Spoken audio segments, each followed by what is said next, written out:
I'm Matthew Arnold Stern, and welcome to Public Speaking for Writers.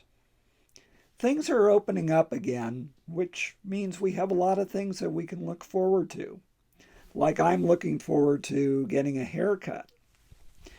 And for us as writers, it means that we can look forward to our in person events, bookstore events, and bookstores, and book signings, and conferences. But the question is, are you ready? And that's what I'm going to be covering today. I'm going to talk about the three types of speeches that all writers must give: pitches, readings, and interviews. And interviews can include everything from panel discussions to podcasts to YouTube videos. So if you learn to master those three types of speeches, you're going to be effective in presenting yourself as a writer and in promoting your books. So let's take a look at each of them. First, let's talk about pitches, because that's one you're already familiar with. You've already had to pitch your book to agents and publishers and anybody who's able to get your book out to the public. But even after your book is published, you still have to pitch. You have to pitch to bookstores to be able to include your book in their bookstores. And you have to pitch to reviewers to get them to review your books. And you have to pitch to event organizers. And of course, you have to pitch to readers. So it's important that you continue to refine and develop your pitches. A pitch has three important attributes. First, it has to be short. You have a limited amount of time to get your ideas across to your listeners. They also their attention may be drawn by other things. So your window of opportunity is very limited. It also has to be descriptive. You have to give a clear idea of what your book is about. And of course, you're not going to tell your whole story. You have to encapsulate your ideas in a very brief statement. But once you've developed that statement, then it's very easy to carry that around with you and deliver it whenever you need it. And third, a pitch has to be interesting. It's got to grab people's attention and make them want to stay where they are and learn more and maybe even pick up your book. So as an example, let me give you the pitch for my novel, Amiga. To deal with their everyday problems, a programmer must look to a past she wants to forget. She may find the solutions in the computer that changed her life, the Commodore Amiga. So this pitch hits all of the three check boxes. It's short. It's only 2 sentences, although I can cut it to 1 if I needed to cut down on time. It gives a clear idea about the book. We know it's about a programmer who's a woman. We know she's having a lot of problems. And we know that things happened in her past that she wants to forget. But it also raises interest. Who is this woman? What problems is she having? And what happened in her past that she's trying to avoid? And what is the Commodore Amiga and how did it change her life? So those are the elements of an effective pitch. Now let's talk about readings. I hope when you're asked to give a reading that you don't thumb through your book at random, pick a page, and read from it. As I describe the elements of an effective reading, you'll soon discover why that's a big mistake. When you look at readings, think about them as movie trailers for your book. Movie trailers for your book.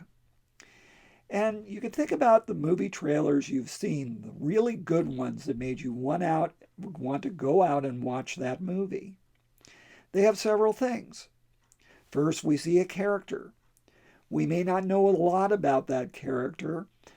that we may not even know the person's name, but we see somebody and that puts us into the story. The person may be involved in some sort of exciting, dramatic scene. It could be a fight, or they may be trying to escape from something. Or maybe it's a slow burn where we know something is about to happen, but we don't know what it is. So you need to pick scenes to do for your reading that meet all those attributes. Something that if you were to see it played out as a movie trailer, people would want to see it. There are two main mistakes that people make with readings that you have to be very careful about. First is you don't want to give away any vital plot points. If you're a movie buff, you probably have heard of lots of examples where the trailers gave away so many spoilers that there wasn't any point in seeing the movie anymore. So that's something that you want to avoid. Another thing that you want to avoid, and I've seen this quite a bit recently, I'm not going to name names, but it's very noticeable when you see it. You have a person doing a reading, and they've picked a passage that has a lot of graphic scenes, a lot of explicit dialogue, and there are children in the audience. Now, you may have people in the crowd that you're reading to, people who have no problem with that type of material, people who may even be looking for that type of material.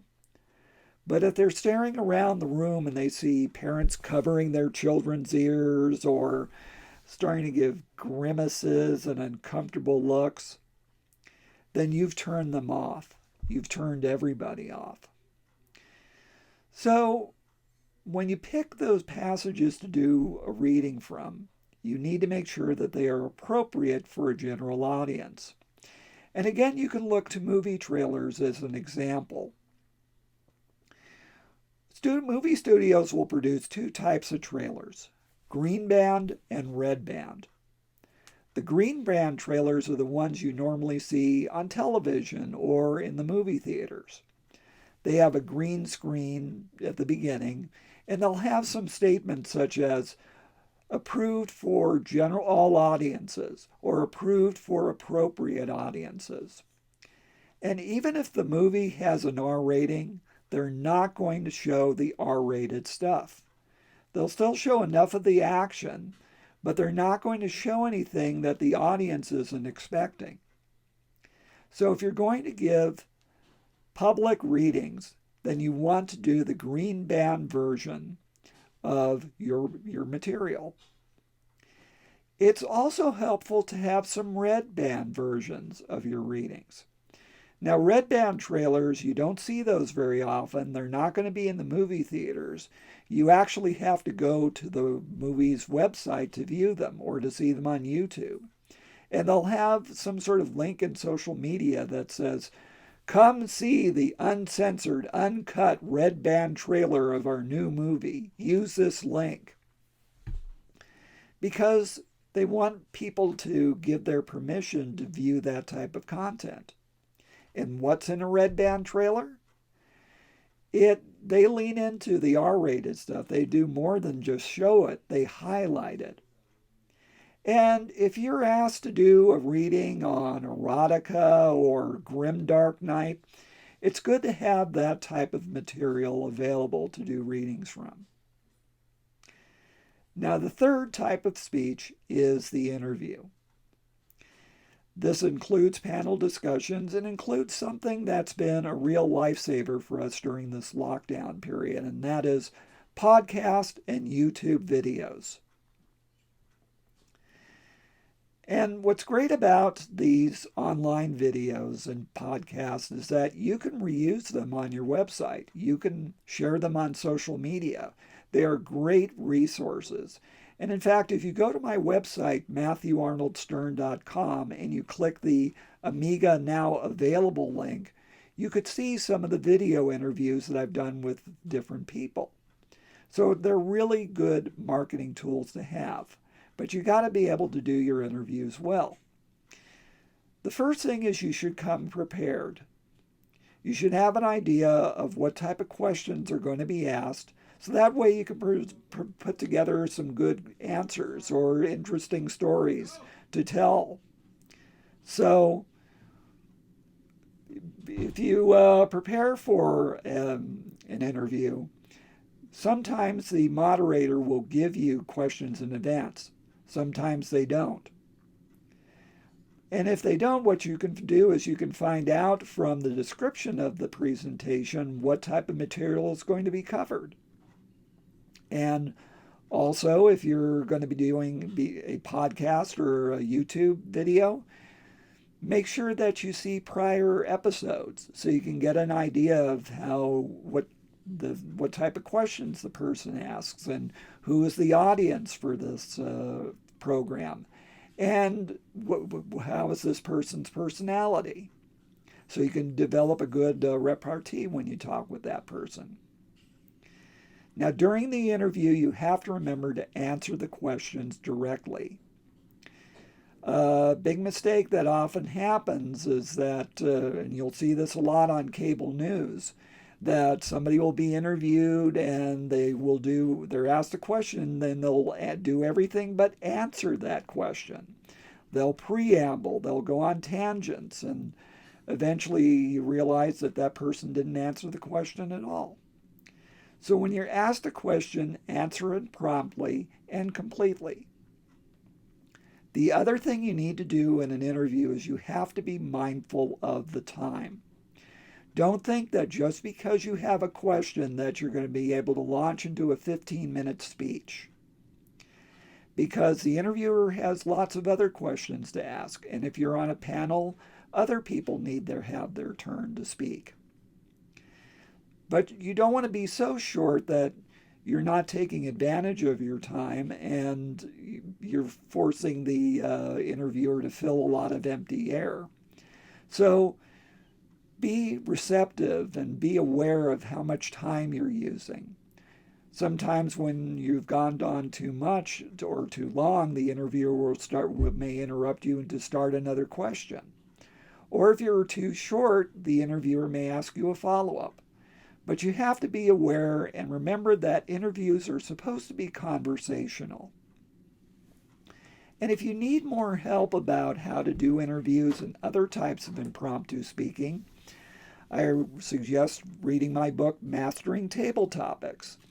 And it's all about how to do impromptu speeches. And it takes you through the steps of listening to the question and putting together a well-developed answer and fitting it in with a short period of time. And there are 750 questions that you can use for practice. So remember, as writers, we give 3 types of speeches. And if you learn to master them, you'll be effective in promoting yourself. They are pitches that you need to make sure are short and descriptive and are interesting enough to attract further questions. When you do a reading, you have to make sure that you've picked some interesting topics to use and that it's appropriate for your audience and doesn't give away any spoilers.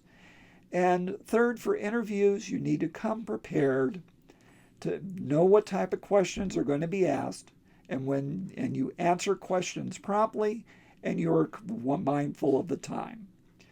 Do these things and you'll be much more effective when things open up and you can pitch your books to your readers again. And if you would like to learn more about me, please visit my website, which is MatthewArnoldStern.com. That's MatthewArnoldStern.com. You'll also find me on social media. I'm on Facebook, Twitter, Instagram, and Reddit. And my handle for all of these is MAS Writer. That's MASWRITER. So stay well and good luck with your writing.